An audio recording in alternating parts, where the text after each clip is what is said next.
So, believe it or not, I have social anxiety. Shocking, in 2022? I know. If you were to ask me to play a game alone, absolutely, no problem. Ask me to do something dumb over YouTube, no worries, done that. But if you were to ask me to play with complete strangers and risk letting everyone in the team down, yeah, no mate. If letting others down or failing to meet expectations is the bread, then the jam would be the collective disappointment in this shit sandwich I call anxiety. But I dared to change. Little by little, I wanted to overcome this part of myself and challenge my fears. This is where Valorant came into the picture. So what could possibly go wrong? What could possibly go wrong with throwing myself face first into playing a team-based FPS that I know nothing about?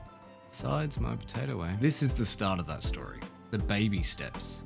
The mere beginning of something amazing that has helped me grow. Something that I have come to love. This is Awkward Valorant. Let's start with the beginning. Opening up and first experiencing a new game is always exciting for me. The new UI, music, animations, and such from the title screen and game menu alone were making me hyped. But of course, we weren't there for just that. We were there to socialize, to play. Queuing up, I remember being nervous as hell, and it caused me to almost completely freeze up behind my keyboard. Something about playing with 9 other random people gave me brain fog, and it caused my arms to stiffen up. So, as you can imagine, the first few games that I played turned out to be a bit of a nightmare. Total sensory and information overload. With that in mind, I chose to remain silent the whole time and get a grasp of the core mechanics before I even tried to leap over the hurdle that is socializing. The thing that caught me off guard though was while I didn't chase after the socializing initially, before long I found myself giving callouts to the team. You know, because I was dead a lot. It started using the chat feature, but before long, I had graduated to voice comms. I had observed this from others in prior games and recognized how handy it was, so it only made sense to me to attempt to do the same, right? The competitive gamer in me, that I didn't know I had, wanted to increase our chances of winning, which then motivated me to keep going. Strange turn of events for me at the time, but it makes sense in hindsight. With my comfortability and game sense improving, the shit sandwich I mentioned earlier was becoming less and less disgusting. But there was still that final challenge. The crust of the aforementioned sandwich that many people struggle with. Socializing.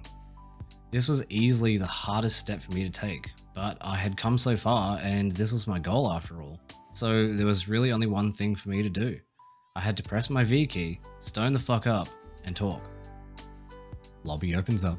I pressed the key. I did the thing. Good afternoon was about all I could muster. Hello, how are you? Someone replied.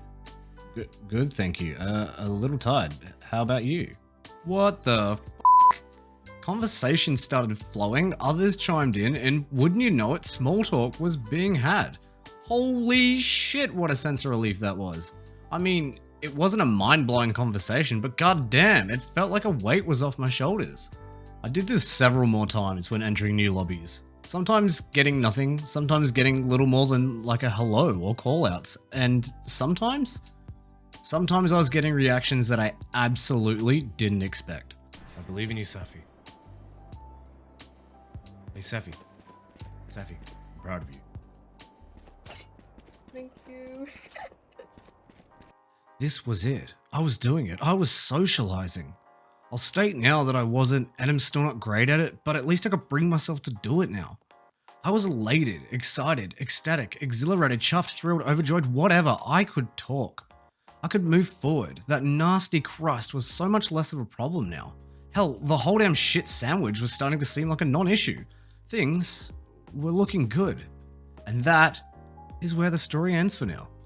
I've played a whole bunch since then, and I've come across all different sorts of people who have made my awkward time here in Valorant such a chaotic masterpiece.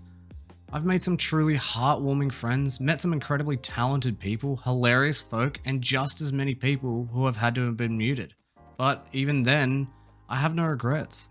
Hell, one of those half-holy friends even indirectly convinced me to make a TikTok account, which, FYI, I'll be posting highlights on soon. I hope you've enjoyed taking this journey with me, and if there's one thing to remember, it's that you don't have to stay consumed by anxiety in situations like these, even if it's with baby steps, because those baby steps are still a way forward. It's not an easy process, nor is it a quick one, but you can do it.